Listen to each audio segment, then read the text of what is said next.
Χρειάστηκε να περάσουν 23 ολόκληρα χρόνια για να πανηγυρίσει το ελληνικό μπάσκετ την κατάκτηση ενός ευρωπαϊκού κυπέλου από σύλλογο.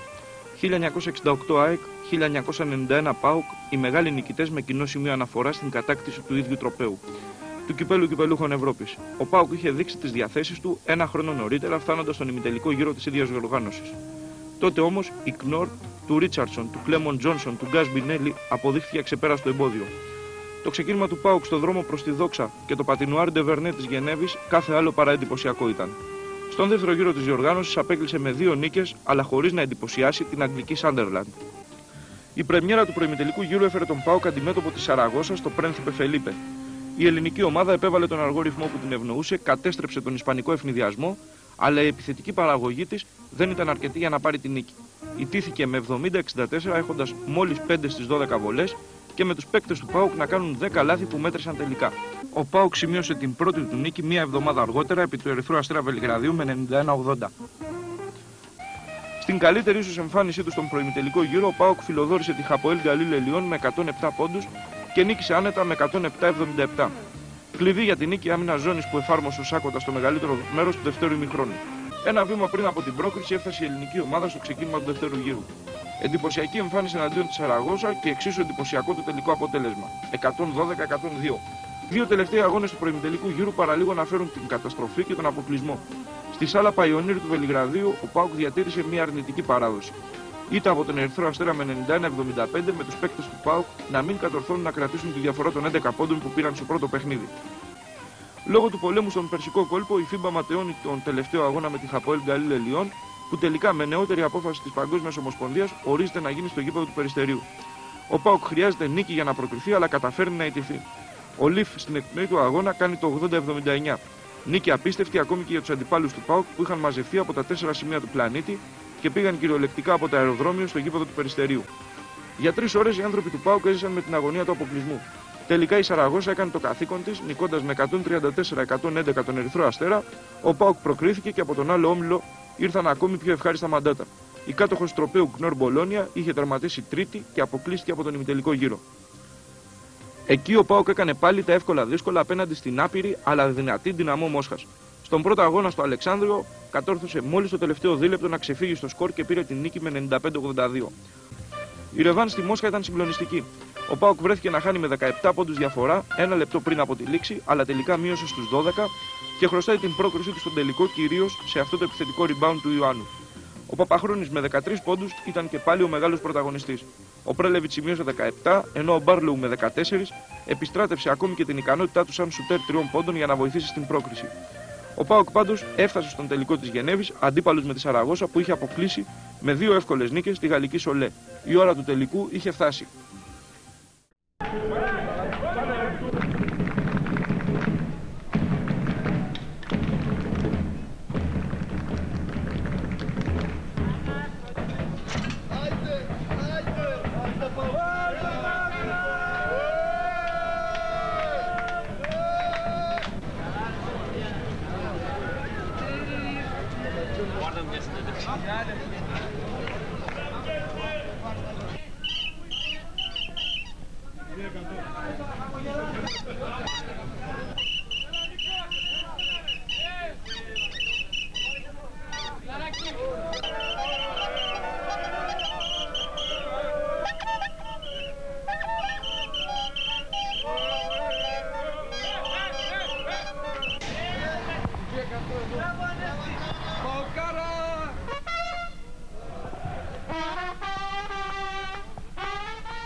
Πάμε.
Έξω από το Πατινουάρ τα πράγματα ήταν ήρεμα και δεν θα μπορούσε να είναι διαφορετικά αφού η ισχυρή αστυνομική δύναμη δεν επέτρεπε κάτι άλλο. Οι οπαδοί του ΠΑΟΚ σαφώς περισσότεροι από τους Ισπανούς. Αυστηρός έλεγχος στις εισόδους του γηπέδου προς όλους.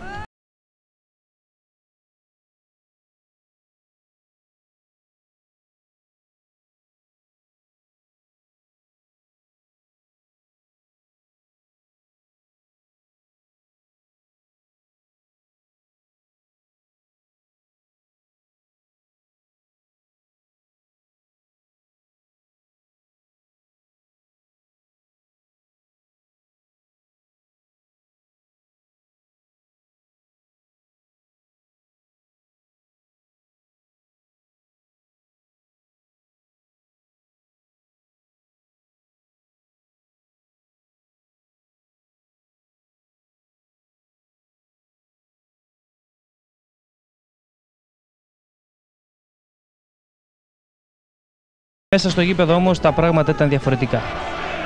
Οι οπαδοί του ΠΑΟΚ είχαν δώσει το δικό τους χρώμα στο παιχνίδι.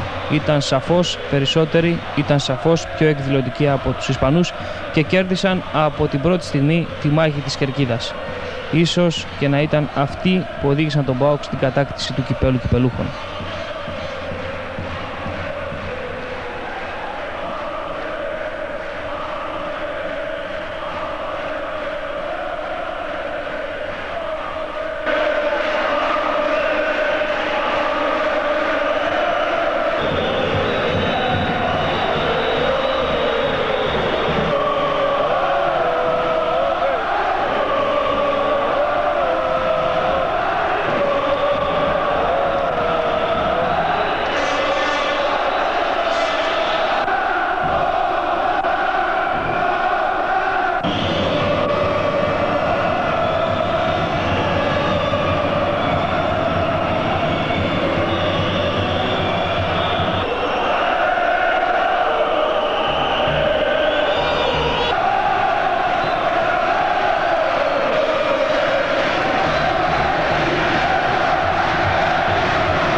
Ο Γενικός Γραμματέας της FIBA, ο κύριος Στάνκοβιτς, μαζί με τον πρόεδρο του ΠΑΟΚ, τον κύριο Νίκο Βεζιρτζή, έχει δώσει τις δικές του εντολές για την καλύτερη διεξαγωγή του αγώνα και ζητάει από τους αστυνομικούς να γίνουν πολυπληθέστεροι μέσα στο γήπεδο.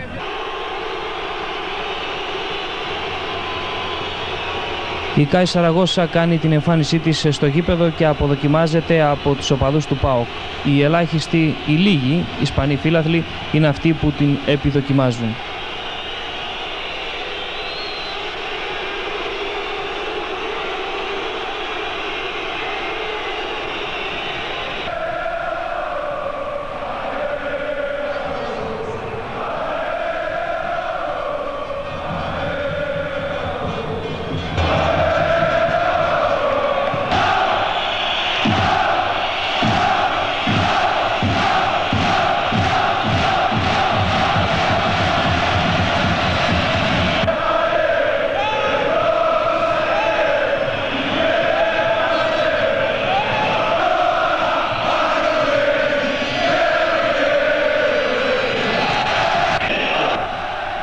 Η παρουσίαση των παιχτών των δύο ομάδων. Επιδοκιμασίες για τους παίκτες του ΠΑΟΚ με ισπανικό όλε σε κάθε αναφώνηση ονόματος από πλευράς ΠΑΟΚ. Και από την άλλη πλευρά η ισπανική Σαραγώσα με λιγότερους οπωσδήποτε οπαδούς από τους οπαδούς του ΠΑΟΚ.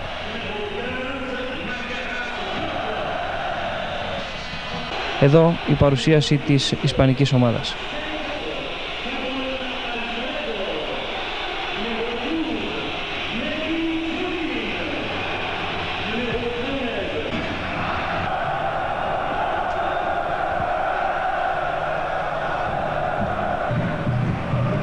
Όλα είναι έτοιμα για να αρχίσει το μεγάλο παιχνίδι. Οι οπαδοί του ΠΑΟΚ ζουν στο δικό τους κόσμο και εδώ το τζάμπολ του αγώνα. Στις πρώτες επιθέσεις και οι δύο ομάδες ήταν νευρικές, αλλά πολύ γρήγορα η ισπανική ομάδα πήρε το προβάδισμα στο σκορ. Στους Ισπανούς, Μαγκή, υποπίεση θα ευστοχίσει ο Κέβιν Μαγκή, πετυχαίνοντας το πρώτο του καλάθι σε αυτό το μάτς. Βλέπετε και εσείς, 2 οι πόντοι του και 9-6, 3 πόντους μπροστά η Σαραγώσα. Οι προσπάθειες του Πρέλιοβιτς στην αρχή δεν πτώησαν τους Ισπανούς. Ο Μαγκή και κυρίως ο Ντέιβις με αλλεπάλληλα τρίποντα έκαναν ζημιά και έδωσαν το δικαίωμα στη Σαραγώσα να προηγείται σταθερά. Το μυστικό της νίκης του ΠΑΟΚ ήταν κυρίως ο αργός ρυθμός που επέβαλε ο Σταυρόπουλος, που σημείωσε και 15 πόντους. Ο ΠΑΟΚ χτυπήθηκε από τη διαιτησία του Άγγλου Ρίτσαρτσον και του Ιταλού Κατσάρο, αφού έχασε διαδοχικά στο ξεκίνημα του δεύτερου ημιχρόνου του Φασούλα, Παπαχρόνη, Ιωάννου. Οι οπαδοί της ομάδας εξαγριώθηκαν στις εξέδρες, έπεσαν κάποια αντικείμενα στον αγωνιστικό χώρο, με αποτέλεσμα το παιχνίδι να διακοπεί για λίγα λεπτά.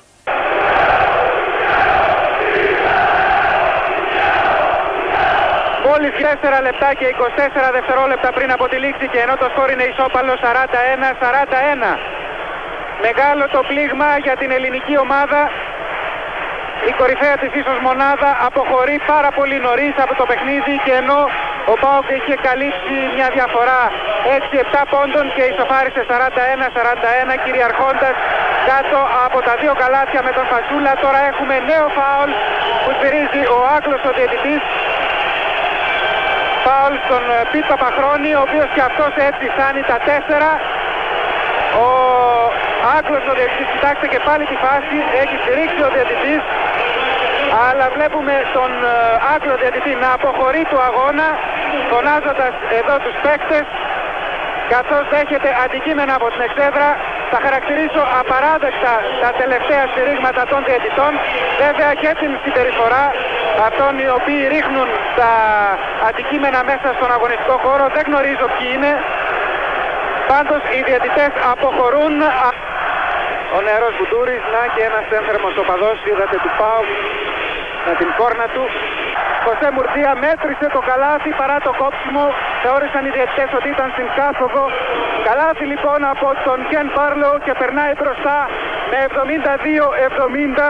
Ο ΠΑΟΚ κάτω από τρομερή ατμόσφαιρα που έχουν δημιουργήσει εδώ οι Έλληνες που έχουν έρθει από όλη την Ευρώπη. Είναι κάτι το φοβερό, κάτι το καταπληκτικό.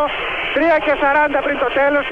76-72, 20 δευτερόλεπτα και 9 δέκατα πριν από το τέλος.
Δράκλα. Δεν υπάρχει πιο ευτυχισμένη στιγμή στη ζωή μου, δεν μπορώ να πω τίποτε. Είναι κάτι το φανταστικό. Ο ΠΑΟΚ είναι κυπελούχος Ευρώπης. Δεν μπορώ να πω τίποτα άλλο. Με συγχωρείτε.